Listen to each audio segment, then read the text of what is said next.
안녕하세요. 오늘도 저와 함께 해주셔서 고맙습니다.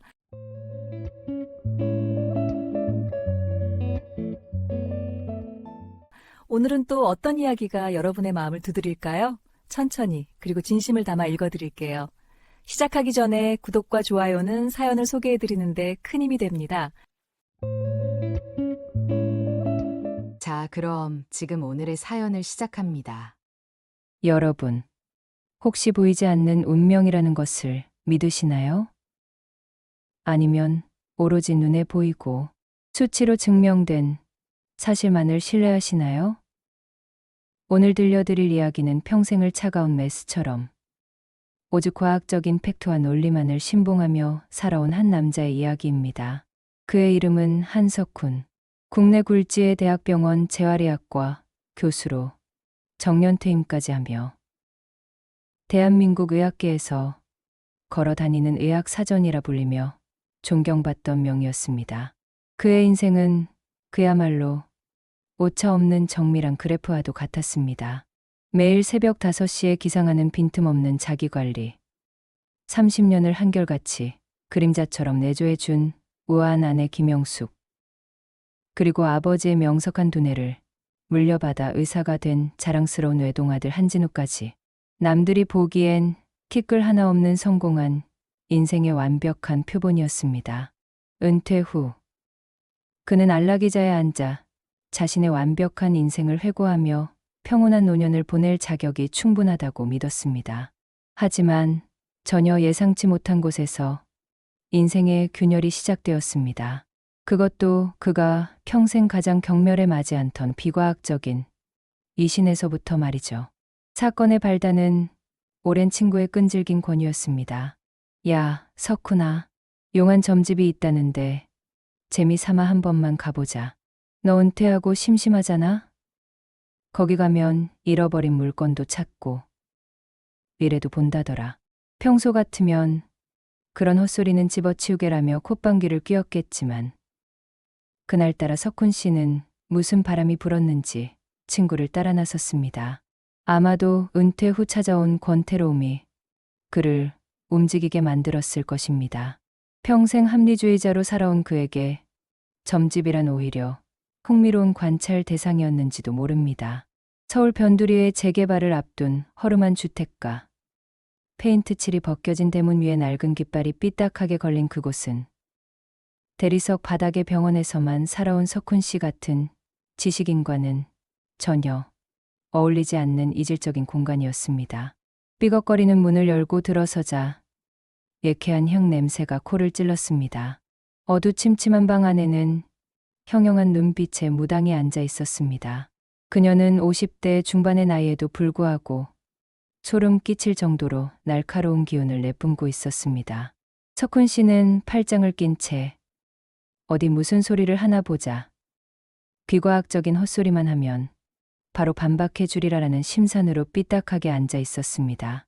무당은 쌀을 차르륵 뿌리며 중얼거리더니 갑자기 고개를 들어 석훈 씨를 쏘아보았습니다.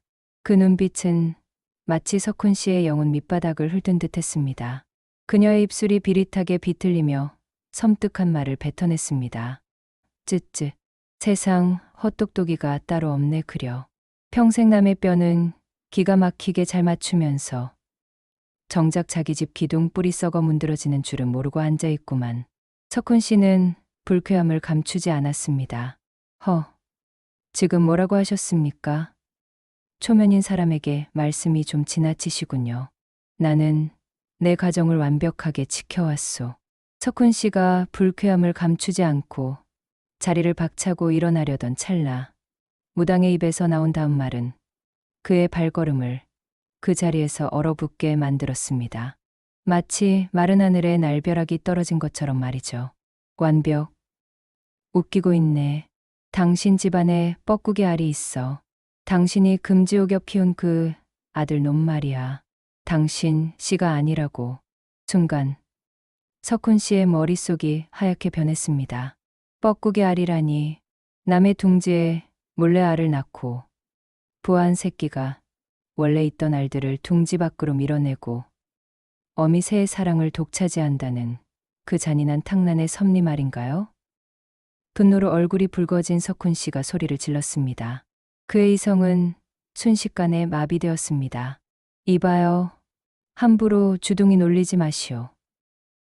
내 아들은 나를 닮아 의사가 되었고 누구보다 효자란 말이오. 어디서 그런 천박하고 근거 없는 소리를 짓거리는 거야. 당장 사과하시오. 하지만 무당은 석훈 씨의 분노 따위는 안중에도 없다는 듯 싸늘하게 비웃으며 마지막 쐐기를 박았습니다. 그 말은 너무나 구체적이어서 차라리 거짓말이기를 바랄 수도 없게 만들었습니다. 그래, 근거가 없다고? 그럼 집에 가서 잘 봐. 당신 아들, 긴장하면 오른쪽 귓불을 만지작거리지. 그리고 복숭아 알러지 있지 않아? 당신은 복숭아 없어서 못 먹잖아. 핏줄은 못 속이는 법이야. 콩 심은 데 콩 나고 팥 심은 데 팥 나는 법인데. 콩밭에서 팥이 났으면 의심을 해야지. 멍청한 양반아. 그 순간 석훈 씨의 심장이 덜컥 내려앉았습니다. 아무에게도, 심지어 친구에게도 말한 적 없는 아들 진우의 사소한 습관과 체질. 그것은 너무나 정확한 팩트였기 때문입니다. 완벽했던 석훈 씨의 이성적인 세계에 도저히 설명할 수 없는 불안의 씨앗이 툭 하고 떨어지고 만 것입니다. 평생을 과학과 논리로 무장하고 살아온 남자에게 이 한마디는 그 어떤 의학 논문보다도 강력한 충격으로 다가왔습니다. 이성은 부정하라고 외쳤지만 가슴 한구석에서는 이미 의심의 독이 퍼지기 시작했습니다. 점집을 나온 뒤에도 무당의 목소리는 마치 지워지지 않는 이명처럼 석훈 씨의 귓가를 맴돌았습니다. 복숭아 알러지, 긴장하면 귀를 만지는 버릇, 핏줄은 못 속여. 석훈 씨는 운전대를 잡은 손에 핏기가 사라질 정도로 힘을 주며 애써 고개를 저었습니다. 말도 안 되는 소리야. 그저 우연의 일치일 뿐이라고. 그는 스스로를 다독였습니다. 대한민국 최고의 지성인인 내가 고작 길거리 미신 따위에 휘둘려 30년 넘게 애지중지 키운 아들을 의심하다니. 그것은 자신의 삶 전체에 대한 모독이나 다름없었습니다. 하지만 아무리 이성적으로 부정하려 해도 가슴 한구석에 끈적하게 달라붙은 찝찝함은 사라지지 않았습니다.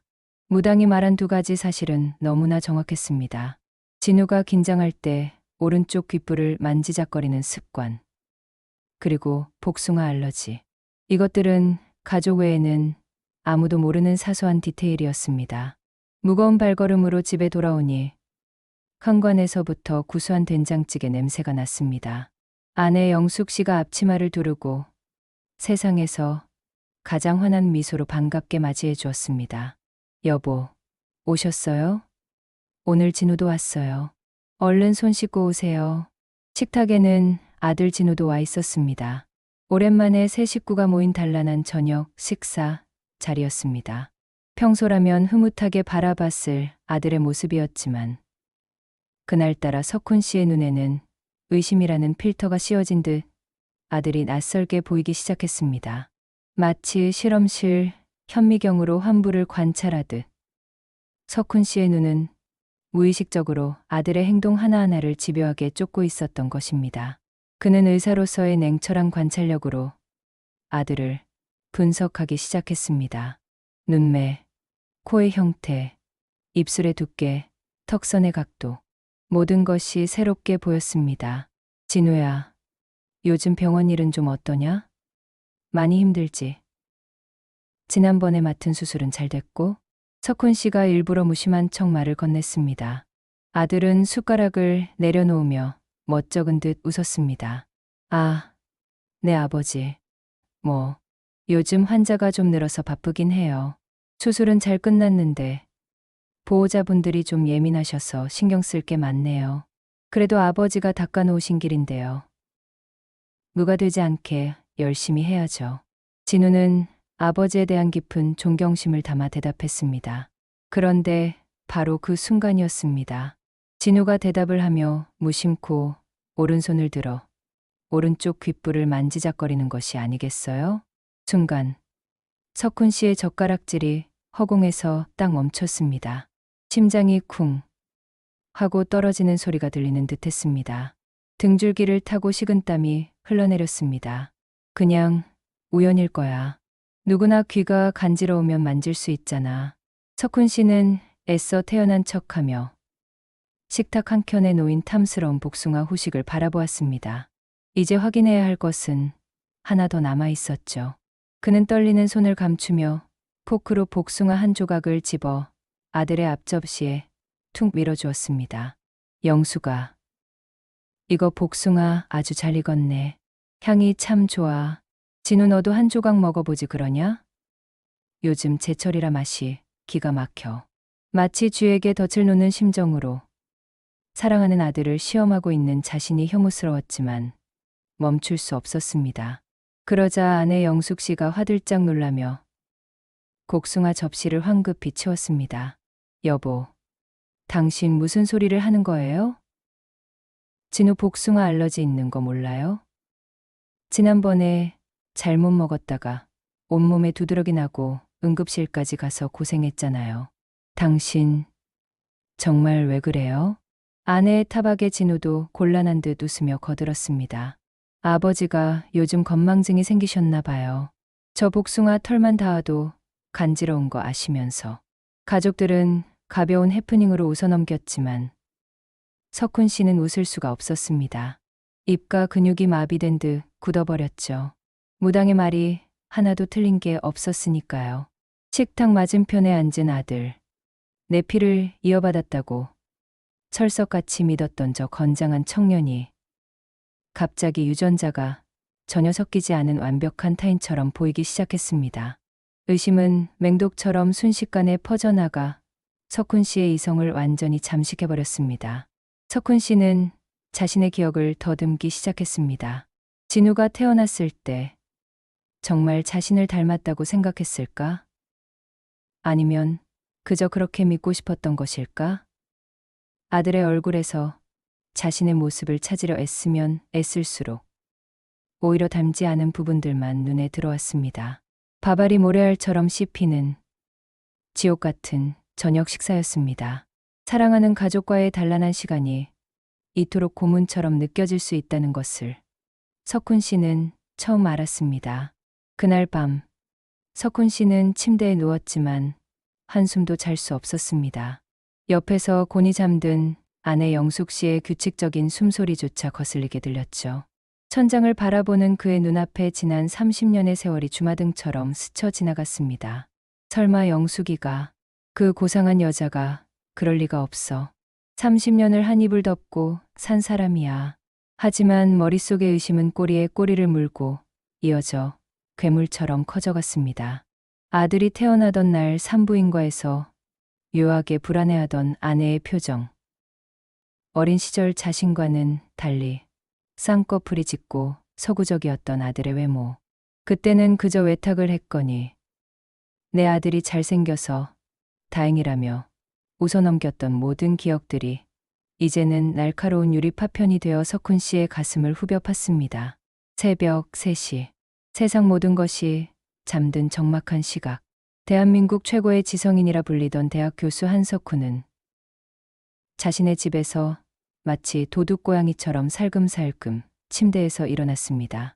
발소리를 죽이기 위해 까치발을 들고 아들의 방이 있는 2층으로 향했습니다. 아들은 결혼하여 본가했지만 가끔 본가에 와서 자고 갈 때 쓰는 방이 그대로 남아 있었죠. 석훈 씨는 떨리는 손으로 방문을 열고 욕실로 들어갔습니다. 창문으로 들어온 푸르스름한 새벽 달빛이 욕실을 차갑게 비추고 있었습니다. 거울 속에 비친 자신의 모습은 창백하기 그지없었습니다. 욕실 세면대 위에는 진우가 쓰고 둔 칫솔이 꽂혀 있었습니다. 석훈 씨는 칫솔을 집어 들었습니다. 손이 덜덜 떨려 칫솔을 떨어뜨릴 뻔했습니다. 내가 지금 무슨 짓을 하는 거지? 자식의 뒷조사를 하다니. 이건 미친 짓이야. 이건 범죄라고.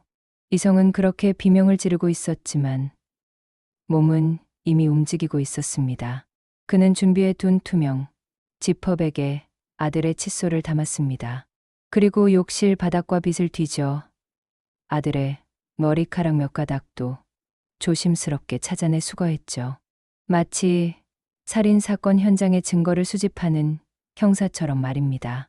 일을 마치고 욕실 거울을 본 석훈 씨는 소스라치게 놀랐습니다. 거울 속에 비친 자신의 모습은 더 이상 존경받는 명예가 아니었습니다.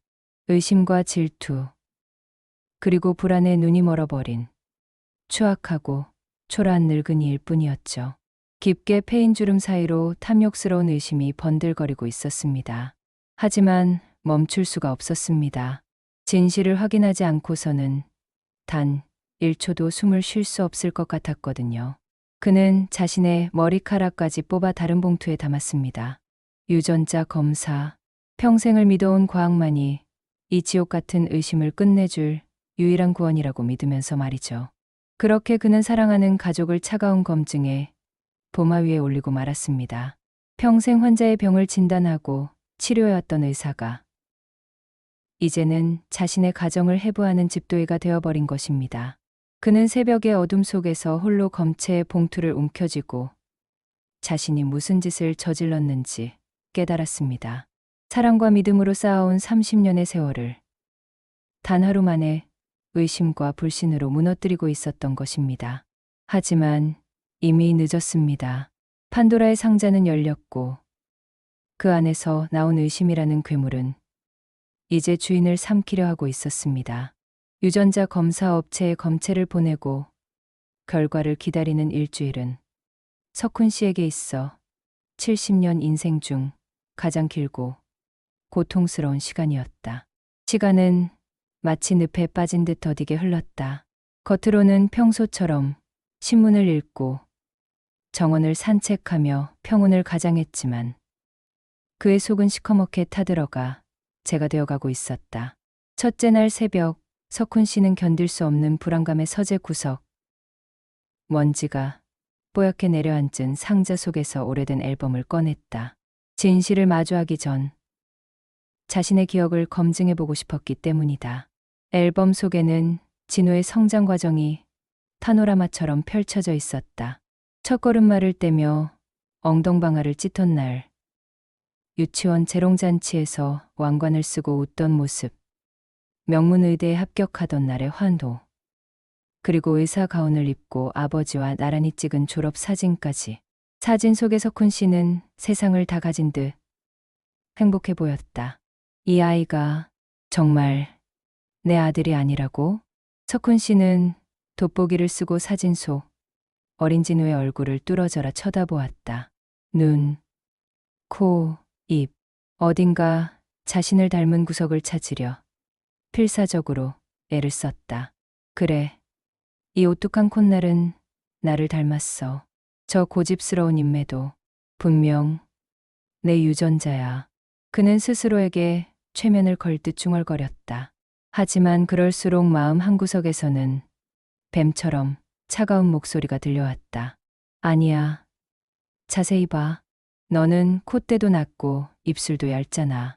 쌍꺼풀도 없지. 저 아이는 도대체 누구를 닮은 거지? 영숙이 너머에 있는 그 남자는 누구지? 앨범을 넘길 때마다 사랑스러웠던 추억들은 잔인한 고문도구로 변해 그를 괴롭혔다.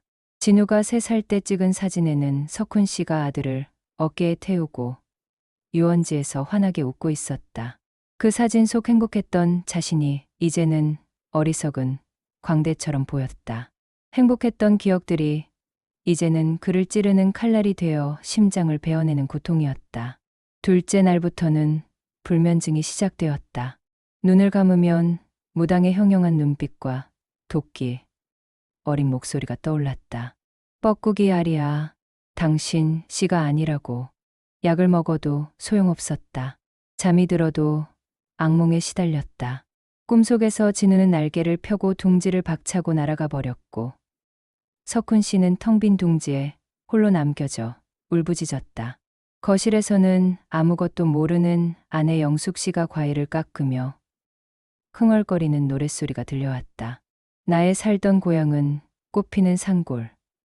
그 평화로운 노랫소리가 석훈 씨에게는 마치 자신을 기만하고 조롱하는 악마의 비웃음처럼 들렸다. 석훈 씨는 서재 창문 너머로 정원을 가꾸는 아내를 지켜보았다. 영숙 씨는 장미꽃에 물을 주며 만족스러운 미소를 지었다. 그 온화한 미소가 가식으로 보이고 그녀의 친절이 연기처럼 느껴졌다. 저 여자가 혹시 나를 속이고 다른 남자와? 끔찍한 상상이 머릿속을 지배했다. 셋째 날, 석훈 씨는 식사도 거르기 시작했다. 밥알이 목구멍을 넘어가지 않았다. 영숙 씨가 여보, 많이 안 드셨네요. 괜찮으세요? 라고 물으면 석훈 씨는 나이 들어 입맛이 없네라며 둘러댔다. 하지만 실제로는 아내와 눈을 마주치는 것조차 고통스러웠다. 넷째 날, 석훈 씨는 자신도 모르게 거울 앞에 서서 자신의 얼굴을 살펴보기 시작했다. 주름진 이마, 짙은 눈매, 각진 턱선, 그리고 진우의 얼굴을 떠올렸다. 진우는 쌍꺼풀이 뚜렷하고 코가 오뚝했다. 턱선도 부드러웠다. 정말 안 닮았어. 어떻게 이제까지 몰랐을까? 믿음과 의심 사이에서 위태로운 줄타기를 하며 석훈 씨는 점점 피폐해져 갔다. 거울 속의 자신은 더 이상명의 한석훈이 아니었다. 의심과 불안에 잠식당한 초라하고 비참한 늙은이일 뿐이었다. 다섯째 날, 석훈 씨는 친구의 전화도 받지 않았다. 야, 석훈아. 그 뒤로 어떻게 됐어? 점집 말이야. 친구의 목소리가 너무나 가볍게 들렸다. 이 친구는 아무것도 모른다. 자신의 인생이 나락으로 떨어지고 있다는 것을. 석훈 씨는 무겁게 전화를 끊었다. 여섯째 날 밤, 석훈 씨는 또다시 악몽에 시달리며 식은땀을 흘렸다. 꿈속에서 진우는 석훈 씨를 향해 차갑게 말했다. 아버지가 아니잖아요. 저는 누구의 아들입니까? 석훈 씨는 비명을 지르며 잠에서 깼다. 심장이 터질 듯 뛰었다. 일곱째 날 아침, 드디어 그 운명의 순간이 다가왔다. 집 인터폰에서 등기 우편입니다라는 목소리가 울렸다. 석훈 씨는 현관으로 달려갔다. 우체부가 건넨 하얀 봉투를 떨리는 손으로 받아들었다. 봉투 겉면에는 DNA 친자 확인 검사 결과 통보서라는 문구가 선명하게 박혀 있었다. 석훈 씨는 그 봉투를 가슴에 꽉 안고 서재로 향했다. 판도라의 상자가 열릴 시간이 된 것이다. 서재 문을 잠그고 책상 앞에 앉은 석훈 씨는 봉투를 책상 위에 올려놓고 한참을 멍하니 바라보았다. 손이 부들부들 떨렸다. 심장은 미친 듯이 요동쳤다. 입안이 바짝 말랐다. 제발 아니기를. 그는 평생 믿지 않던 신에게 기도했다. 하지만 이미 마음 한구석에서는 알고 있었다. 무당의 예언이 틀리지 않았다는 것을. 이 봉투 안에 든 종이 한 장이 자신의 70년 인생을 완전히 뒤집어 놓을 것이라는 것을. 석훈 씨는 은색 페이퍼 나이프를 집어들었다. 이제 더 이상 도망칠 곳은 없었다. 진실을 마주할 시간이었다. 서재 문을 이중으로 걸어 잠근 석훈 씨는 책상 위에 놓인 하얀 봉투를 마치 시한폭탄처럼 노려보았다. 봉투 겉면에 적힌 친자 확인 유전자, 검사, 결과 통보서라는 글자가 눈을 찔러왔다. 그 얇은 종이 한 장에 자신의 70년 인생의 진실이 달려 있었다. 심장이 갈비뼈를 부수고 나올 듯이 격렬하게 뛰었다. 석훈 씨는 깊게 숨을 들이마시고 내쉬기를 반복했다. 의대 시절 배웠던 심호흡법도 소용없었다. 공포는 이성을 완전히 마비시키고 있었다. 그는 떨리는 손으로 은색 페이퍼 나이프를 집어 봉투의 윗부분을 조심스럽게 아주 천천히 뜯었다. 찢어지는 종이의 소리가 서재의 정적 속에서 유난히 크게 들렸다. 제발, 하느님, 부처님, 조상님, 제발 아니라고 해줘요. 그 무당이 미친 사기꾼이라고 해줘요. 그는 평소 믿지도 않던 신들에게 마음속으로 수천 번 기도를 올렸다. 하지만 이미 가슴 한구석에서는 답을 알고 있었다. 무당의 예언은 틀리지 않았다는 것을. 종이를 꺼내 펼치는 순간 빽빽하게 적힌 수많은 의학 용어와 복잡한 숫자들은 눈에 들어오지 않았다. STR 분석, 대립 유전자 좌위, 친자지수. 평소라면 단숨에 읽어내렸을 전문 용어들이 이번만큼은 흐릿하게 보였다. 오직 맨 아래 붉은색 굵은 글씨로 적힌 최종 결론만이 그의 망막에 화살처럼 꽂혔다. 검사 결과 두검체 간의 유전자 불일치로 생물학적 친자 관계가 성립하지 않은 불일치, 확률 99.99%. 석훈 씨의 입에서 짐승 같은 신음소리가 터져 나왔다. 다리에 힘이 풀려 의자 채로 뒤로 넘어질 뻔하며 책상을 붙잡았다. 종이를 쥔 손이 부들부들 떨렸다. 눈앞이 아득해지고 귀가 멍멍해졌다. 친자 관계 불성립 0.00%. 과학은 거짓말을 하지 않았다. 평생을 신봉해온 그 냉혹한 과학이 이제는 그를 배신자로 만들었다. 아니, 배신당한 자로 만들었다. 그동안 내 아들이라고 믿고 안아주고 입 맞추고 모든 것을 바쳐 사랑했던 진우는 생물학적으로 나와는 피 한 방울 섞이지 않은 완벽한 남이었다. 30년의 세월이 송두리째 부정당하는 순간이었다. 석훈 씨는 결과지를 놓고 두 손으로 얼굴을 감쌌다. 아악. 짐승처럼 울부짖는 소리가 서재를 가득 채웠다. 70년을 살면서 한 번도 제대로 울어본 적 없던 남자가 이제는 아이처럼 엉엉 울기 시작했다. 내가 뭘 잘못했지? 내가 뭘 잘못했단 말인가? 극도의 충격은 곧바로 거대한 분노의 화염으로 바뀌었다. 머릿속에서 아내 영숙의 온화한 미소가 순식간에 악마의 비릿한 웃음으로 변해갔다. 감히 나를 속여 30년 동안 나를 기만하고 어디서 굴러먹던 뻐꾸기 새끼를 내 둥지에 밀어 넣어? 내가 뼈 빠지게 벌어온 돈으로 남의 자식을 키우게 해? 배신감에 온몸이 부들부들 떨리고 치가 떨렸다. 석훈 씨는 갑자기 벌떡 일어나 서재 안을 미친 듯이 뒤적기 시작했다. 책상 위에 있던 앨범을 벽으로 집어 던졌다. 액자가 바닥에 떨어지며 유리가 산산조각 났다. 이 여편네가, 이 더러운 년이. 평생 입에 담지 않던 욕설이 거침없이 튀어나왔다. 의사로서, 교수로서 유지해온 품위 따위는 이미 산산조각 나 있었다. 석훈 씨는 결과지를 구겨 쥐었다. 하지만 구겨진 종이 속의 글자는 사라지지 않았다. 99.99% 불일치. 그 숫자는 너무나 명확했다. 의심의 여지가 전혀 없었다. 잠시 후 석훈 씨는 허탈하게 주저앉았다. 분노도 슬픔도 모든 감정이 한꺼번에 몰려와 그를 짓눌렀다. 그는 바닥에 엎드려 다시 한번 울음을 터뜨렸다. 나는 불임이었던 건가? 그래서 영숙이가 다른 남자와? 온갖 생각이 머릿속을 휘저었다. 아내가 누구와 바람을 피웠는지, 언제부터였는지, 진우의 친아버지는 누구인지 알고 싶으면서도 알고 싶지 않았다. 석훈 씨는 바닥에 흩어진 사진들을 주워들었다. 진우가 돌잔치 때 한복을 입고 웃던 사진, 초등학교 입학식 날 가족이 함께 찍은 사진, 의대 합격증을 들고 환호하던 사진. 모든 사진 속에서 석훈 씨는 행복해 보였다. 하지만 그것은 거짓 위에 세워진 허상이었다. 진우는 자신의 아들이 아니었다. 그 행복한 기억들은 모두 거짓말로 점철된 연극이었다. 이제 더 이상 이성적이고 점잖은 의사 한석훈은 없었다. 오직 꼭수심에 불타는 자존심에 치명상을 입은 한 마리 상처 입은 짐승만이 그 방에 남아 거친 숨을 몰아쉬고 있을 뿐이었다. 석훈 씨는 천천히 일어섰다. 눈빛에는 살기가 서려 있었다. 구겨진 결과지를 손에 꽉 쥐고 서재문을 박차고 나갔다. 이제 아내를 마주할 시간이었다.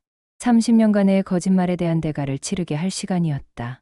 거실로 향하는 복도를 걸으며 석훈 씨의 머릿속에는 온갖 시나리오가 그려졌다.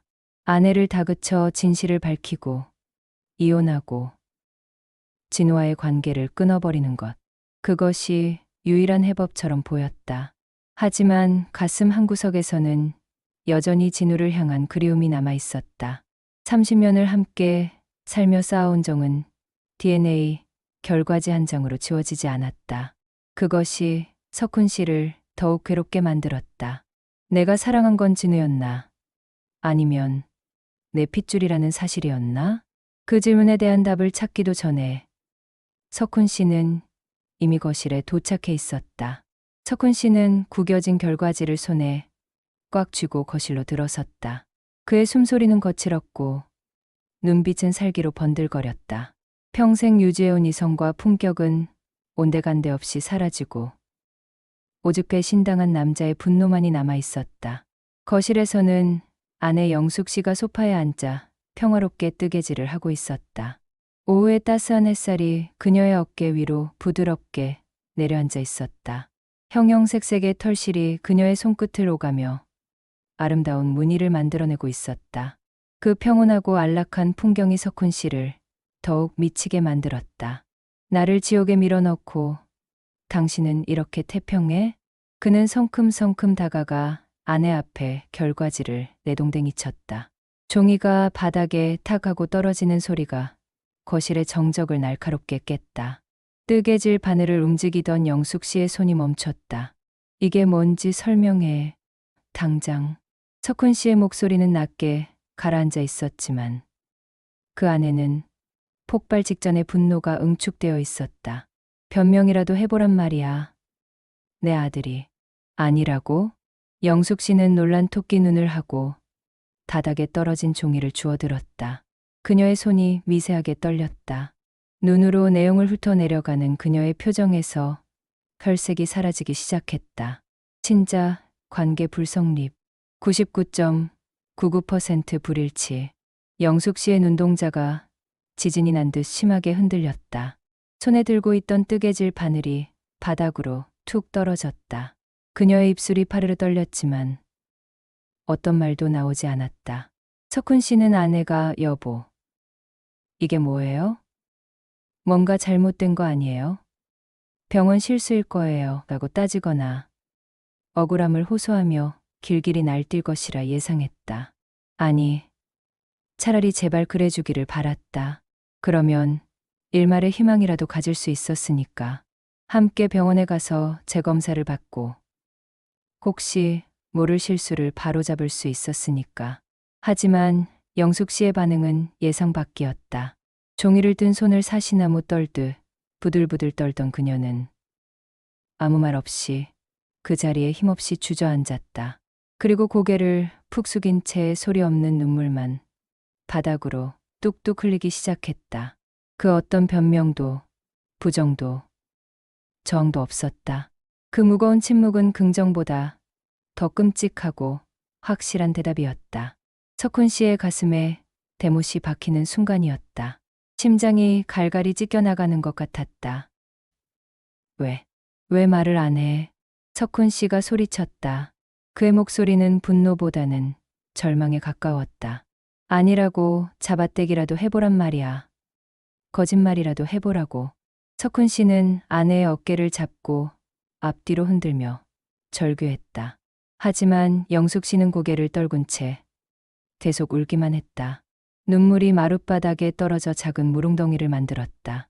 진우가 내 아들이 아니라는 게 사실이야? 당신, 나한테 어떻게 이럴 수 있어? 내가 당신을 얼마나 믿었는데. 석훈 씨의 목소리가 점점 높아졌다. 이제는 완전히 이성을 잃은 상태였다. 평생 차분하고 논리적이었던 의사 한석훈은 온데간데 없었다. 오직 배신당한 남편의 관계만이 남아 있었다. 그제야 영숙 씨가 천천히 고개를 들었다. 눈물과 콧물로 범벅이 된 그녀의 얼굴에는 공포보다는 깊은 체념과 오랫동안 묵혀온 썩은 슬픔이 서려 있었다. 30년 동안 가슴속 깊이 묻어두었던 비밀이 마침내 드러나는 순간이었다. 그녀가 떨리는 입술을 열었다. 여보. 목소리는 간신히 나왔지만 그 안에는 말할 수 없는 무게가 담겨 있었다. 미안해요. 정말 미안해요. 미안하다고? 미안하다고만 하면 끝이야? 석훈 씨가 비웃듯 소리쳤다. 도대체 누구야? 진우 아버지가 누구냐고. 내가 아는 사람이야? 병원 동료? 아니면 친구 남편? 대체 누구랑 잤어? 석훈 씨의 말은 점점 더 잔인해졌다. 하지만 영숙 씨는 고개를 저으며 입을 열었다. 아니에요. 여보, 그게 아니에요. 그게 아니라니. 그럼 뭐야? 성령으로 잉태했다고 할 건가? 석훈 씨의 냉소 섞인 비난에 영숙 씨는 깊은 숨을 들이마셨다. 그리고 30년 동안 가슴에 묻어두었던 말해서는 안 될 비밀을 마침내 꺼내기 시작했다. 여보, 당신 기억나요? 40년 전, 당신이 비뇨기과에서 검사받았던 날, 영숙 씨의 목소리는 떨리고 있었지만, 이제는 더 이상 숨길 수 없다는 듯 차분하게 이어졌다. 당신은 그냥 임신이 좀 늦어질 수 있다고만 듣고 왔었죠. 하지만 사실은 그게 아니었어요. 석훈 씨는 귀를 의심했다. 40년 전, 가물가물한 기억이었다. 당시 의사는 그에게 큰 문제가 없다고 했고, 얼마 후 기적처럼 진우가 생겼기에 잊고 살았던 일이었다. 하지만 아내의 입에서 나온 진실은 충격적이었다. 당시 의사는 당신에게 차마 말하지 못했어요. 당신이 얼마나 자존심 강한 사람인지 알았으니까요. 그래서 저를 따로 불렀어요. 그리고 말했죠. 당신이 완전 무정자증이라고. 자연 임신은 불가능하다고. 석훈 씨의 머릿속이 하얗게 변했다. 무정자증. 나에게? 거짓말. 거짓말이야. 석훈 씨는 고개를 저었다. 하지만 영숙 씨는 계속 말을 이어갔다. 당신은 자존심이 하늘을 찌르는 사람이었어요. 아이를 못 갖는다는 걸, 당신이 고자라는 걸 알면 당신은 무너졌을 거예요. 아니, 견디지 못하고 자살했을지도 몰라요. 영숙 씨의 목소리에는 30년 동안 혼자 짊어진 무게가 담겨 있었다. 그리고 우리 시댁, 시어머님이 얼마나 무서운 분이었는지 알잖아요. 대를 잇지 못하는 며느리는 필요 없다고 칠거지약이라며 매일 저를 닥달하셨어요. 저는 쫓겨나기 직전이었어요. 석훈 씨는 말문이 막혔다. 어머니의 엄격함을 떠올렸다. 확실히 아들을 낳지 못하면 영숙을 내쫓았을 것이다. 저는 당신을 지키고 싶었어요. 이 가정을 지키고 싶었어요. 영숙 씨가 울먹이며 말했다. 그래서 병원에서 소개해준 방법을 선택했어요. 익명의 기증자 정자로 인공수정을 했어요. 석훈 씨는 그 자리에 얼어붙었다. 아내가 불륜을 저질러 다른 남자의 씨를 배운 것이 아니었다. 오히려 자신의 치명적인 결함을 덮고 가정을 지키기 위해 혼자서 그 엄청난 비밀을 40년간 가슴에 묻고 짐을 짊어지고 살아왔던 것이다. 그럼 진우 아버지는? 석훈 씨가 떨리는 목소리로 물었다. 몰라요. 익명, 기증자였어요. 서류도 다 파기했어요. 저도 그 사람이 누군지, 얼굴이 어떻게 생겼는지 모릅니다. 영숙 씨의 대답에 석훈 씨는 허탈하게 웃음을 터뜨렸다. 진우의 생물학적 아버지는 세상에 존재하지 않는, 이름도 얼굴도 모르는 유령과도 같은 존재였던 것이다. 복수할 대상조차 없었다. 당신이 갓 태어난 진우를 안고 기뻐하던 그 나를 잊을 수가 없어요. 영숙 씨가 흐느끼며 말을 이었다. 내 아들이다. 내 핏줄이다 하며 감격해서 눈물 흘리는 당신을 보면서 저는 평생 입을 다물겠다고, 죽어서 지옥불에 떨어지더라도 당신 행복만은 지켜주겠다고 맹세했어요. 그게 당신을 사랑하는 방식이라고 믿었어요. 석훈 씨는 망치로 머리를 얻어맞은 듯 멍해졌다. 배신감과 연민이 뒤섞여 혼란스러웠다. 아내는 자신을 속인 것이 아니라 지키려 했던 것이다. 하지만 그 방식은 너무나 잔인했다. 30년 동안 나를 바보로 만든 거잖아. 석훈 씨의 목소리는 힘이 빠져 있었다. 분노도 배신감도 이제는 무기력함으로 변해가고 있었다. 미안해요. 정말 미안해요. 영숙 씨는 계속 그 말만 반복했다. 석훈 씨는 소파에 주저앉았다. 손으로 얼굴을 감쌌다. 눈물이 흘러내렸다. 나는 불임이었어. 그래서 아내가 이런 선택을 한 거야. 자존심이 무너지는 소리가 들렸다. 평생을 명의로, 교수로, 완벽한 남자로 살아왔던 자신이 사실은 생식, 능력조차 없는 결함 있는 인간이었다는 사실. 그것은 그의 정체성을 송두리째 흔들었다. 당신은 훌륭한 아버지였어요. 진우를 정말 잘 키웠어요. 그 아이는 당신을 너무나 사랑했어요. 영숙 씨가 말했지만 석훈 씨의 귀에는 들리지 않았다. 그는 오직 자신의 무력함만을 되씹고 있었다. 바로 그때였다. 그게 정말이에요? 현관 쪽에서 믿을 수 없다는 듯한 떨리는 목소리가 들려왔다. 석훈 씨와 영숙 씨는 동시에 고개를 돌렸다. 언제 들어왔는지 아들 진우가 신발도 벗지 못한 채 현관 입구에 멍하니 서 있었다. 그의 손에는 부모님을 위해 사온 탐스러운 복숭아 상자가 들려 있었지만 충격으로 인해 힘없이 바닥으로 떨어지고 말았다. 쿵, 대구르르. 상자가 터지며 복숭아들이 거실 바닥으로 굴러가는 소리가 무거운 정적을 깨뜨렸다. 진우야. 영숙 씨가 일어서려 했지만 다리에 힘이 풀려 다시 주저앉았다. 어머니, 제가 아버지 친아들이 아니라고요? 진우의 목소리는 떨리고 있었다. 그의 커다란 눈에서 눈물이 주르륵 흘러내렸다. 그럼 도대체 저는 누구입니까? 제가 평생 믿어온 아버지는 가짜였던 거예요? 진우는 자신의 정체성이 무너지는 것을 느꼈다. 평생을 롤모델로 삼고 존경해온 아버지, 헌신적이었던 어머니, 그 모든 것이 거짓말 위에 위태롭게 세워진 모래성이었다는 사실. 진우의 자아가 무너져 내렸다. 석훈 씨는 젖은 눈으로 아들을 바라보았다. 어제까지만 해도 나의 자랑, 나의 분신이었던 아들. 하지만 이제는 내 치부인 불임을 상징하는 증거이자 낯선 타인의 피가 흐르는 이질적인 존재. 그 이중적인 감정이 석훈 씨를 괴롭혔다. 여전히 진우를 사랑하고 싶었지만 DNA 결과지가 그 사랑을 부정하고 있었다. 진우야, 아버지는 석훈 씨가 떨리는 목소리로 말을 꺼내려 했지만 무슨 말을 해야 할지 몰랐다. 너는 내 아들이야라고 말할 수도, 너는 남이야라고 말할 수도 없었다. 진우는 뒷걸음질 쳤다. 아버지의 시선을 견딜 수 없었다. 저는 누구예요?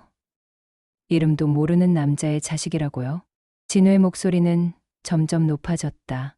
분노와 슬픔이 뒤섞여 있었다. 30년을 속이고 산 거예요? 저한테도, 아버지한테도. 영숙 씨가 진우에게 다가가려 했지만 진우는 손을 내저었다. 가까이 오지 마세요. 저는 지금 아무것도 모르겠어요. 진우는 고개를 저으며 현관으로 돌아섰다. 석훈 씨가 무의식적으로 손을 뻗었다. 진우야, 잠깐. 하지만 진우는 멈추지 않았다. 그는 신발도 제대로 신지 않은 채 비틀거리며 현관문을 박차고 밖으로 뛰쳐나가 버렸다. 진우야, 영숙 씨가 비명처럼 외쳤지만 이미 늦었다. 문이 쾅 하고 닫히는 소리가 거실에 울려 퍼졌다. 영숙 씨는 바닥에 쓰러져 통곡했다. 30년 동안 지켜온 가정이 단 하루 만에 산산조각 나는 모습을 지켜볼 수밖에 없었다. 진우야, 내 아들, 미안해. 그녀의 울음소리가 거실을 가득 채웠다. 하지만 석훈 씨는 아내를 위로할 힘도 의지도 없었다. 그저 텅 빈 눈으로 열린 현관문을 바라볼 뿐이었다. 열린 문으로 차가운 바람이 몰아쳐 들어왔다. 밖에서는 비가 내리기 시작했다. 빗소리가 점점 거세졌다. 진우는 그 빗속을 헤매고 있을 것이다. 석훈 씨는 천천히 일어섰다. 다리가 후들거렸다. 그는 비틀거리며 창문으로 다가가 밖을 내다보았다. 어둠 속에서 빗줄기만이 보였다. 진우야, 너는 어디로 간 거니? 석훈 씨의 가슴이 미어졌다. 아들을 쫓아가야 할까? 하지만 무슨 말을 해야 할까? 너는 내 아들이야라고? 그 말이 이제는 거짓말처럼 들렸다. 거실에는 굴러다니는 복숭아들이 여기저기 흩어져 있었다. 진우가 부모님을 위해 사온 것이었다. 복숭아 알러지가 있는 진우가 부모님을 위해 일부러 사온 선물이었다. 석훈 씨는 그 복숭아 하나를 집어들었다. 눈물이 주르륵 흘러내렸다. 내가 뭘 한 거지. 석훈 씨는 자신이 저지른 일을 후회하기 시작했다. 유전자 검사를 하지 말았어야 했다. 점집에 가지 말았어야 했다. 아니, 무당의 말을 믿지 말았어야 했다. 하지만 이미 늦었다. 판도라의 상자는 열렸고 그 안에서 나온 진실은 가족 모두를 파괴하고 말았다. 여보, 영숙 씨가 떨리는 목소리로 불렀다. 석훈 씨는 고개를 돌렸다. 아내는 바닥에 주저앉아 눈물로 범벅이 된 얼굴로 그를 바라보고 있었다. 미안해요. 정말 미안해요. 하지만 저는 당신을 사랑했어요. 진우도 사랑했어요. 그 마음만은 진짜였어요. 석훈 씨는 아무 말도 할 수 없었다. 분노해야 할까? 용서해야 할까? 무엇이 옳은지 알 수 없었다. 그는 벽에 걸린 가족 사진을 바라보았다. 진우가 의대를 졸업하던 날 찍은 사진이었다. 세 사람 모두 환하게 웃고 있었다. 그때는 행복했다. 진짜로 행복했다. DNA가 전부일까? 30년을 함께 산 정은 아무 의미도 없는 걸까? 석훈 씨의 머릿속에 질문들이 꼬리를 물고 이어졌다. 하지만 답은 없었다. 점집 무당의 저주 섞인 예언대로 뻐꾸기 알은 부하여 둥지를 박살내고 말았다. 하지만 그 알을 둥지에 넣은 것은 뻐꾸기가 아니라 가정을 지키려 했던 어미 새의 비뚤어진 사랑이었다. 석훈 씨는 깨진 액자를 주워들었다. 유리 파편이 손을 베었지만 아프지 않았다. 사진 속에서 진우는 여전히 환하게 웃고 있었다. 내가 사랑한 건 진우라는 사람이었나? 아니면 내 핏줄이라는 자부심이었나? 석훈 씨는 스스로에게 물었다. 하지만 대답할 수 없었다. 아마도 평생 대답할 수 없을 것이다. 밤은 깊어갔다. 빗소리는 점점 거세졌다. 거실에는 석훈 씨와 영숙 씨, 두 사람만이 남아 있었다. 한때 완벽했던 가족은 산산조각 났다. 석훈 씨는 창가에 서서 어둠을 응시했다. 진우는 어디에 있을까? 무사할까? 다시 돌아올까? 하지만 그 질문들에 대한 답도 알 수 없었다. 이제 그에게 남은 건 책상 위의 차가운 유전자, 검사지와 평생을 속았다는 배신감, 그리고 영원히 잃어버린 아들에 대한 사무치는 그리움뿐이었다. 팩트와 과학만을 믿었던 남자가 마주한 진실은 그 어떤 거짓말보다도 잔혹했다. 70년 인생의 끝자락. 모든 데이터가 부정당한 남자의 밤은 너무나도 길고 춥고 어두웠다. 거실 바닥에는 여전히 복숭아들이 굴러다니고 있었다. 그 탐스러운 복숭아들은 이제 돌이킬 수 없는 과거를 상징하는 것 같았다. 달콤했던 가족의 추억들. 하지만 이제는 다시 맛볼 수 없는 것들. 영숙 씨는 바닥에 엎드려 계속 울고 있었다. 40년 동안 혼자 짊어진 비밀의 무게가 이제야 터져 나오는 것 같았다. 석훈 씨는 그녀를 내려다보았다. 용서할 수 있을까? 다시 예전처럼 돌아갈 수 있을까? 진우를 다시 만날 수 있을까? 모든 질문에 답은 없었다. 오직 잔혹한 침묵만이 거실을 가득 채우고 있었다. 석훈 씨는 소파에 앉아 고개를 떨구었다. 손에는 여전히 유전자 검사 결과지가 쥐어져 있었다. 99.99% 불일치. 그 숫자는 변하지 않았다. 과학은 냉혹했다. 감정 따위는 고려하지 않았다. 나는 무엇을 위해 산 걸까? 석훈 씨는 자신의 70년 인생을 돌아보았다. 명의로 살았고, 교수로 살았고, 남편으로 살았고, 아버지로 살았다. 하지만 이제 그 모든 정체성이 흔들리고 있었다. 새벽이 밝아오기 시작했다. 빗소리는 잦아들었다. 하지만 석훈 씨의 가슴 속 폭풍은 멈추지 않았다. 점집에서 시작된 작은 의심이 거대한 파국을 불러왔다. 뻐꾸기 아래 저주는 현실이 되었다. 그리고 그 대가는 너무나도 컸다. 석훈 씨는 창밖을 바라보았다. 동이 트고 있었다. 새로운 날이 시작되고 있었다. 하지만 석훈 씨에게 그 새로운 날은 의미가 없었다. 그는 이제 무엇을 해야 할까? 어떻게 살아가야 할까? 답은 없었다. 오직 끝없는 후회와 상실감만이 그를 짓누르고 있을 뿐이었다. 완벽했던 인생. 그것은 한순간에 무너졌다. 그리고 그 폐허 속에서 석훈 씨는 홀로 남겨졌다. 진우가 현관문을 박차고 나간 그날 이후로 집 안에는 사람 대신 공기만이 살고 있는 듯했다. 거실의 시계 초침 소리, 냉장고의 낮은 진동음, 밤마다 어딘가에서 삐걱대는 나룻바닥 소리까지 모든 소리가 쓸데없이 또렷하게 들렸다. 석훈 씨와 영숙 씨는 같은 집에 살면서도 서로의 눈을 잘 마주치지 못했다. 식탁은 여전히 네 사람 분량이 놓을 수 있을 만큼 길었지만 그 위에 앉는 사람은 둘뿐이었다. 서로 마주 앉는 대신 대각선으로 비껴 앉았다. 밥그릇과 국그릇 사이에는 말하지 못한 말들이 그릇보다 더 높게 쌓여 있었다. 진우 연락은 아직도 없지? 어느 저녁 영숙 씨가 조심스레 물었다. 목소리는 해질녘 그림자처럼 힘이 없었다. 석훈 씨는 신문을 보던 고개를 천천히 들었다. 인쇄된 활자 위에선 아무것도 읽히지 않고 있었으면서도 굳이 신문을 들고 있는 척했다. 없어. 짧게 대답하고 다시 신문으로 눈을 떨구었다. 사실은 매일같이 휴대폰을 확인했다.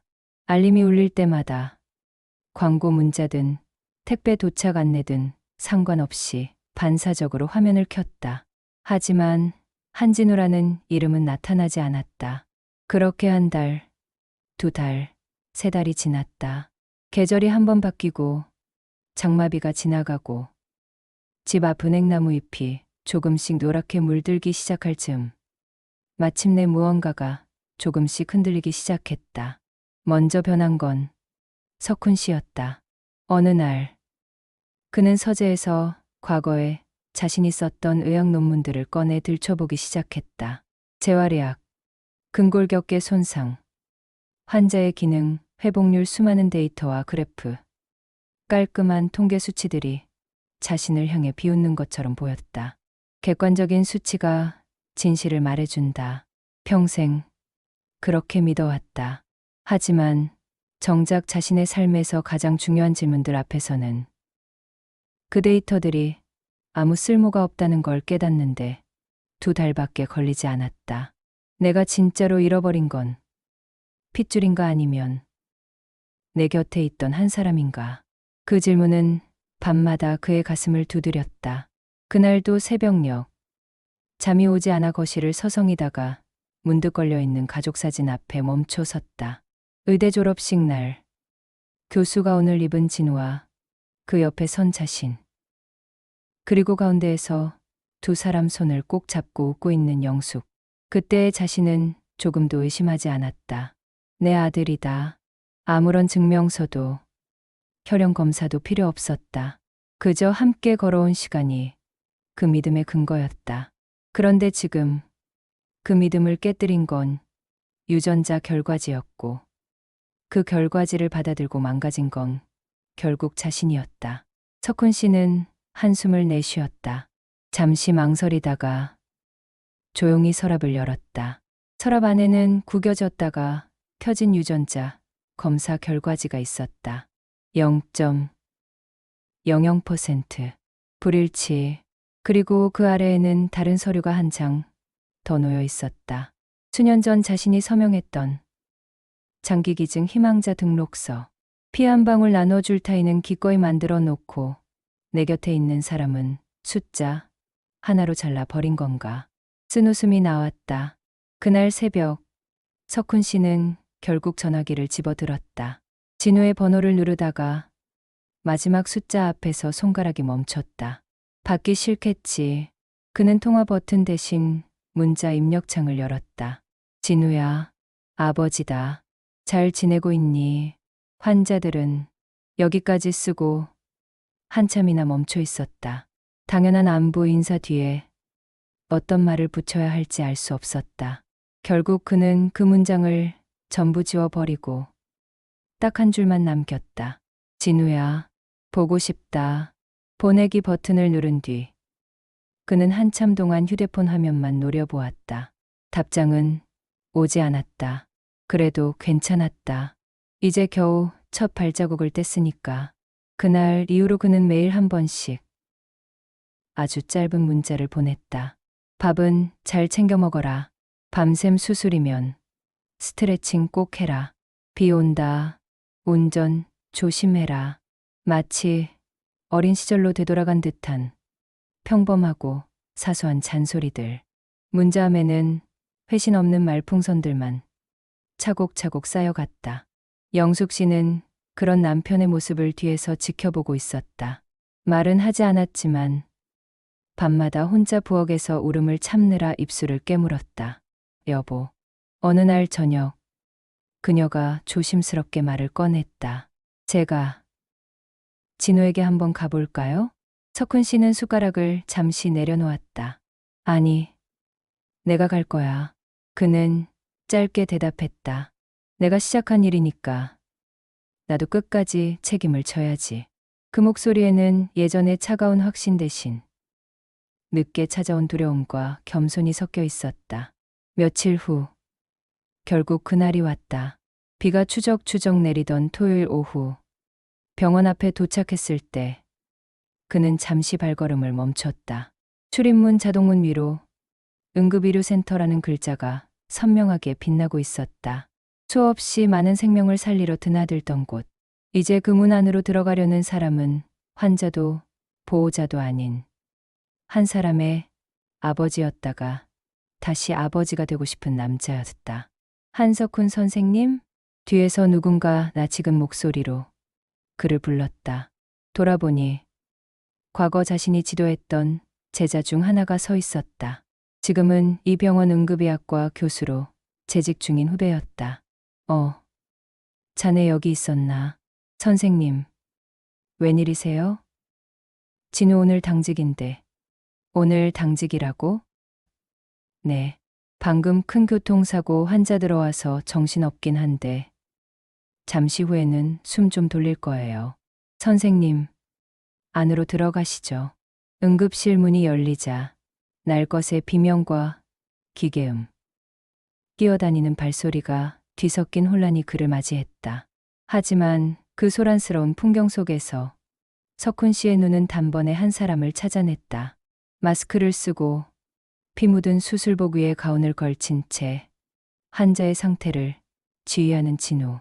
이마엔 땀이 맺혀 있었고 눈빛은 예전 그가 젊었을 때처럼 날카로우면서도 곧았다. 동맥 손상 의심됩니다. 혈압 떨어지기 전에 준비해 주세요. 세 번째 혈액팩 바로 연결하고요. 수혈 속도 올리고. 진우의 목소리는 흔들리지 않았다. 자신의 무너진 정체성과는 무관하게 그는 그 자리에서 분명 의사였다. 그리고 그 모습은 누구보다도 석훈 씨를 닮아 있었다. 환자가 수술실로 옮겨지고 한 차례의 소동이 지나간 뒤에야 후배가 조심스레 진우에게 다가가 속삭였다. 야, 진우야, 너의 아버지 오셨다. 진우의 어깨가 굳어졌다. 그리고 아주 천천히 그가 고개를 돌렸다. 마스크 위로 드러난 눈빛이 석훈 씨와 마주쳤다. 그 순간 둘 사이의 시간은 한순간에 거꾸로 흘러내려가는 것 같았다. 진우가 초등학생이던 시절 운동장에서 넘어져 무릎이 까졌을 때 남자는 이 정도는 괜찮다며 약을 발라주던 아버지. 의대 합격 통지를 받고 떨리는 목소리로 아버지, 저 해냈어요 라고 말하던 그 밤, 그 모든 기억이 응급실 형광등 아래에서 한꺼번에 되살아났다. 아버지, 진우가 먼저 입을 열었다. 목소리는 낮았지만 분명하게 떨렸다. 석훈 씨는 한 걸음, 또 한 걸음 다가갔다. 진우야, 둘 사이의 거리는 몇 발짝에 불과했지만 그 몇 발짝을 위해 석훈 씨는 세 달을 버텨야 했다. 여기서 이러시면 곤란합니다.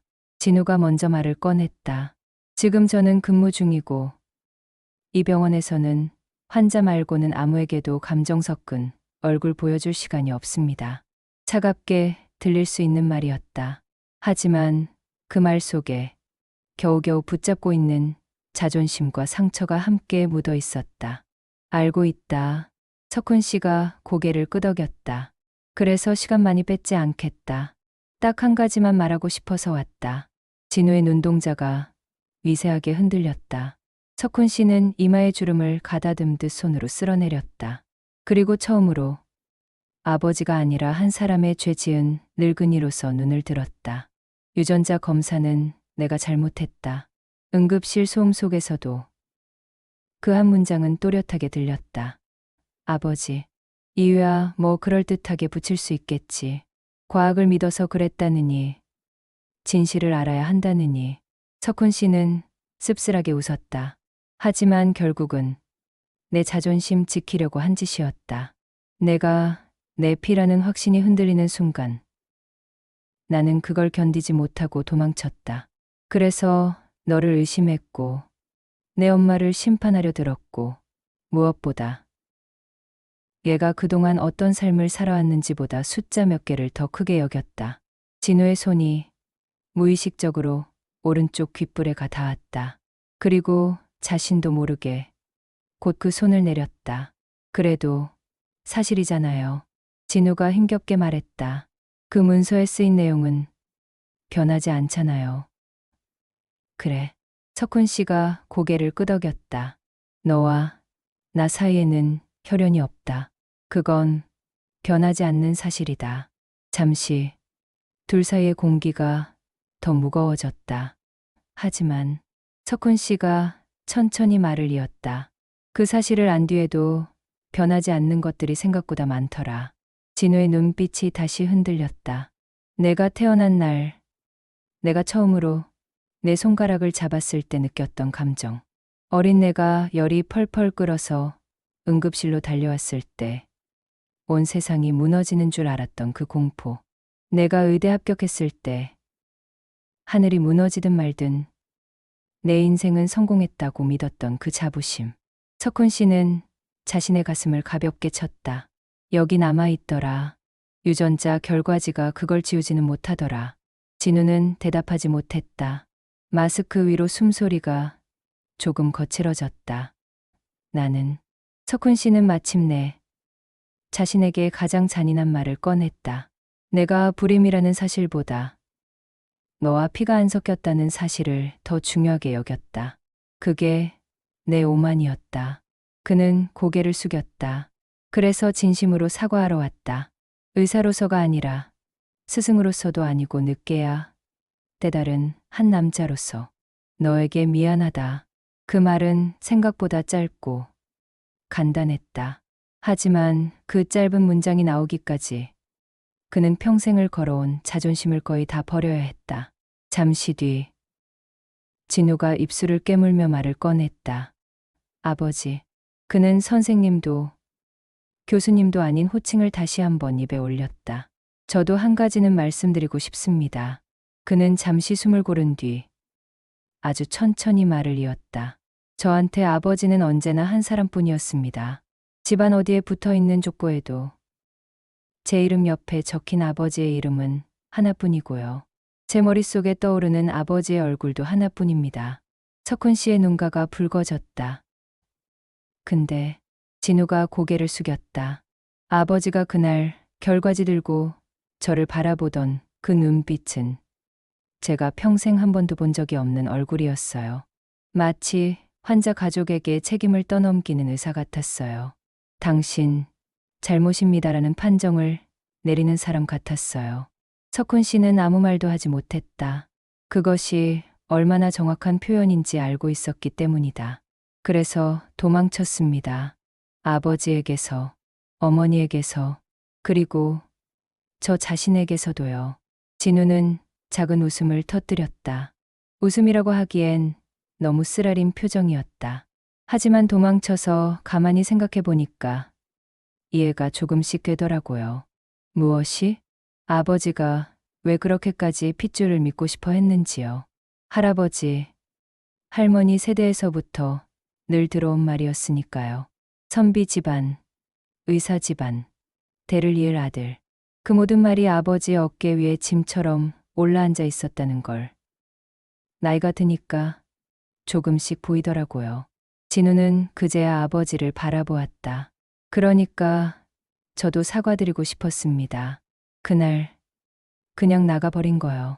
아버지가 무너지는 걸 보는 게 너무 무서워서, 저도 같이 무너지는 게 두려워서 도망친 거니까요. 응급실의 소음이 잠시 멀어지는 것 같았다. 좁은 공간 안에 두 사람의 숨소리만 남은 듯했다. 그러면 우리 둘 다 잘못했네. 석훈 씨가 힘없는 웃음을 지었다. 유전자 검사는 내가 했고, 뛰쳐나간 건 내가 했고. 그렇네요. 진우도 따라 웃었다. 둘 다 환자 같네요. 가족이라는 병에 걸린. 그 대답이 이상하게 둘 사이의 긴장을 조금 누그러뜨렸다. 그리고 그때 진우의 호출벨이 짧게 울렸다. 한 선생님, 잠깐만요. 새로운 환자 들어옵니다. 간호사의 목소리가 들려왔다. 진우는 반사적으로 모니터를 확인했다. 심박수, 혈압, 산소 포화도. 익숙한 숫자들이 눈에 들어왔다. 그는 아버지를 잠시 바라보고 짧게 머리를 숙였다. 아버지, 잠깐만 환자 보고 와도 될까요? 그럼, 당연하지. 석훈 씨가 고개를 끄덕였다. 내가 할 일을 해야지. 이 병원에서 제일 훌륭한 의사가 누구겠냐? 그 말에 진우의 눈가가 살짝 젖었다. 그 말, 녹음해 둘 걸 그랬네요. 필요하면 내가 평생 해줄게. 석훈 씨가 중얼거렸다. 진우는 뒤돌아서며 아주 짧게 말을 덧붙였다. 집에 조만간 갈게요. 그 한마디가 석훈 씨의 굽은 어깨를 조금 펴게 만들었다. 며칠 뒤 마침내 그날이 왔다. 그날 저녁 영숙 씨는 유난히 신경 써서 반찬을 준비했다. 된장찌개, 소고기 장조림, 진우가 어릴 때부터 좋아하던 계란말이, 그리고 유난히 조심스레 껍질을 벗긴 복숭아 한 접시까지. 물론 진우 입에는 들어가지 않을 것이었다. 대신 보기 좋게 깎아서 식탁 한가운데에 올려두었다. 굳이 복숭아까지 꺼낼 필요가 있냐. 석훈 씨가 말하면서도 접시 위치를 살짝 정돈해 주었다. 그날 그 복숭아 때문에 시작된 것도 있지만 영숙 씨가 조용히 말했다. 언젠가 이 과일을 다시 가운데에 놓고 웃으면서 이야기할 수 있게 되는 날이 오면 좋겠다고. 그날부터 매일 생각했어요. 현관 초인종이 울린 건 딱 그때였다. 제가 나갈게요. 영숙 씨가 허겁지겁 앞치마를 벗고 현관으로 달려갔다. 문을 열자 구두를 신은 채 잠시 멈춰 선 진우가 서 있었다. 정장 바지에 셔츠, 어딘가 서툰 듯한 손에 들린 케이크 상자 하나. 어머니, 영숙 씨는 아무 말 없이 아들을 끌어안았다. 어른이 된 뒤로는 한 번도 이렇게까지 꽉 껴안아 본 적이 없었다. 우리 아들, 우리 진우. 그녀의 목소리는 금방 눈물로 젖었다. 잠시 후 세 사람은 식탁에 마주 앉았다. 이번에는 굳이 대각선도 아니고 곧바로 마주 보는 자리였다. 케이크는 제가 사왔어요. 진우가 어색하게 상자를 내밀었다. 뭘 특별히 축하할 일은 아니지만 그래도 우리가 다시 모였으니까 축하할 일 맞지. 석훈 씨가 말했다. 죽은 줄 알았던 가족이 다시 모이는 게 축하할 일이 아니면 뭐냐. 세 사람은 잠시 어색하게 웃었다. 그러다 조금씩 정말로 웃음이 나왔다. 식사 중간중간 진우는 조심스레 물었다. 어머니, 그때 많이 힘드셨어요? 영숙 씨는 젓가락을 내려놓고 두 손을 맞잡았다. 너희 아버지 무정자증이라 했을 때 솔직히 말하면 나도 무서웠다. 이 사람보다 시댁이 더 무서웠고 내 인생이 무너질까봐 겁났고. 그녀는 진우를 바라보았다. 그래서 내게 미안한 선택을 했다. 내게도 이 사람에게도. 그래도 진우가 조심스럽게 말했다. 저는 나름 행복했어요. 어릴 때 다른 애들처럼 놀이터 데려가 주던 아버지가 있었고, 밤새 커닝페이퍼 만들어 준 적도 있고, 면접 준비 같이 해주며, 낮에는 환자 보고, 밤에는 제 자소서 봐주던 아버지가 있었으니까요. 석훈 씨가 눈썹을 치켜 올렸다. 내가 언제 커닝페이퍼를. 진우가 피식 웃었다.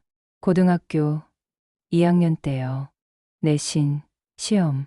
이건 암기 과목이 아니라 이해 과목이라고 강조하시더니 결국 문제 포인트만 정리해서 쪽지로 만들어 주셨잖아요. 그건 커닝페이퍼가 아니고 요약집이지. 대동소이합니다. 사소한 추억을 떠올리며 셋 모두 웃음을 터뜨렸다. 웃음 속에 섞여 있던 서먹함이 조금씩 풀려갔다. 식사 후 세 사람은 거실로 자리를 옮겼다. 테이블 위에는 커피와 케이크, 그리고 아직 손대지 않은 복숭아 한 접시가 그대로 놓여 있었다. 석훈 씨가 조심스레 복숭아 하나를 집어들었다. 이건 내 엄마가 내 생각하면서 계속 사오던 거다. 제 생각이요? 그래. 너는 못 먹지만 우리가 이걸 먹을 때마다 진우는 이거 못 먹지 하면서 너 이야기를 했지. 미련하게도 그걸로 버텼어. 진우는 잠시 복숭아를 바라보다가 손을 내밀었다. 안 죽어요, 아버지. 진우가 웃었다. 고작 복숭아 털 조금 묻는다고 제가 죽진 않아요. 두드러기나 좀 나겠죠. 대신 약 잘 먹으면 됩니다. 농담 섞인 말이었지만 그 안엔 다른 의미도 있었다. 우리가 겪은 이 일도 치명적인 독은 아니었으면 좋겠다. 약을 먹으면, 시간이 지나면 언젠가는 흉터 정도로 남을 수 있었으면 좋겠다. 석훈 씨는 복숭아를 아주 얇게 잘라 접시에 올렸다. 그리고 자신과 영숙 씨 앞에 한 조각씩 올려두었다. 그럼 내 목까지 우리가 먹겠다. 내가 사온 케이크까지. 좋죠. 진우가 웃었다. 저는 대신 환자들 많이 고쳐서 아버지 이름, 아니, 제 이름으로 진료 보겠습니다. 그 말에 석훈 씨는 잠시 침묵했다. 그리고 마침내 오래 준비했던 말을 꺼냈다. 진우야. 그의 목소리는 갈라져 있었지만 분명했다. 나는 이제야 하나 깨달았다. 두 사람이 그를 바라보았다. 아버지가 된다는 건 유전자가 아니라 끝까지 같이 책임지는 사람이 되는 거더라. 진우의 눈가가 다시 뜨거워졌다. 그래서 내가 원한다면 앞으로도 나는 내 아버지이고 싶다. 석훈 씨는 가슴을 가볍게 쳤다. 그래도 내가 버거워하는 날엔 어깨를 내줄 수 있는 사람 정도는 아직 할 수 있지 않을까 싶다. 잠시 거실을 침묵이 채웠다. 진우는 고개를 숙였다가 천천히 들었다. 눈가에는 눈물이 맺혀 있었지만 입가에는 분명한 미소가 떠올라 있었다. 아버지, 그는 또렷하게 말했다. 저도 세상에 내 아버지가 둘일 필요는 없습니다. 한 사람으로 충분해요. 그래서 말인데요. 진우가 살짝 머쓱한 듯 웃었다. 앞으로도 계속 잔소리 좀 해주실래요? 밥 먹으라, 스트레칭 하라, 운전 조심하라 그런 거요. 석훈 씨는 그 말에 견고했던 마음 한가운데가 조용히 무너져 내리는 것을 느꼈다. 그리고 그 자리에 따뜻한 무언가가 새로 쌓이기 시작했다. 알았다. 평생 해주마. 영숙 씨는 더 이상 말을 잇지 못하고 두 사람 옆에서 소리를 죽여 울었다. 하지만 이번 눈물은 40년 동안 눌러온 죄책감의 눈물이라기보다 겨우 도착한 안도의 눈물에 가까웠다. 밤이 깊어갈수록 세 사람의 대화는 점점 사소해졌다. 어릴 적 여행지에서 잃어버렸다. 찾은 모래삽 이야기. 진우가 몰래 게임하던 걸 들켜서 혼났던 날. 영숙 씨가 카레에 설탕 대신 소금을 넣었던 흑역사까지. 그 사소한 이야기들이 세 사람 사이에 다리를 놓았다. 유전자 검사지가 무너뜨렸던 다리를 함께 보냈던 시간이 다시 조금씩 이어붙이고 있었다. 그날 밤, 진우가 돌아가기 전 현관 앞에서 석훈 씨가 조심스럽게 물었다. 진우야, 네, 아버지. 이제 그 호칭이 조금은 자연스럽게 입에 올랐다. 언젠가 너랑 같이 병원에 한번 서보고 싶다. 병원에요? 그래. 예전엔 늘 내가 앞에 서고 내가 옆에 섰지. 이젠 내가 앞에 서고 나는 옆에서 지켜보고 싶다. 진우는 잠시 아버지를 바라보다가 천천히 고개를 끄덕였다. 좋아요. 그날 오시면 제가 한석훈 교수의 아들이 아니라 한진우의 아버지라고 소개해 드릴게요. 석훈 씨는 그 말에 웃음을 터뜨렸다. 그거 나쁘지 않군. 현관문이 닫힌 뒤에도 집 안에는 더 이상 차가운 침묵이 아니라 사람의 온기가 남아 있었다. 지난 몇 달 동안 이 집을 짓눌렀던 질문들은 여전히 완전히 사라진 것은 아니었다. DNA가 전부인가? 거짓말로 시작된 가족은 진짜가 될 수 있는가? 하지만 이제 그 질문들의 정답을 찾지 않아도 된다는 걸 세 사람 모두 어렴풋이 알고 있었다. 사람의 삶은 시험지나 검사 결과지가 아니니까. 정답은 하나가 아니고 때로는 함께 고쳐 쓰는 오답이 더 단단한 답이 되기도 하니까. 그날 밤 식탁 위에 남겨진 복숭아 한 조각이 조용히 빛났다. 한때는 비극의 시작을 알리던 과일이었지만 이제는 다시는 숨기지 않겠다는 약속의 작은 상징이 되어 있었다. 완벽한 이성주의자로 살아온 한 남자의 60년 인생은 그날 비로소 조금 다른 방향으로 나아가기 시작했다. 혈연을 넘어 선택하고 다시 붙잡고 끝까지 책임지려는 사람들만이 만들 수 있는 새로운 가족의 형태로. 그리고 그 길 위에서 뻐꾸기 아리라 불렸던 한 아이와 자신의 결함을 끝내 인정한 한 남자와 비틀린 선택으로도 가족을 지키려 했던 한 여자는 조금씩, 아주 조금씩 서로를 이해하며 다시 행복이라는 이름을 배워가고 있었다. 이야기를 마칩니다. 오늘도 함께 해주셔서 고맙습니다. 여러분의 하루가 따뜻하게 마무리되길 바랍니다. 구독과 좋아요, 그리고 댓글로 여러분의 생각을 나누어 보는 건 어떨까요? 저는 다음 이야기로 다시 찾아올게요. 지금까지 사연 우체통이었습니다.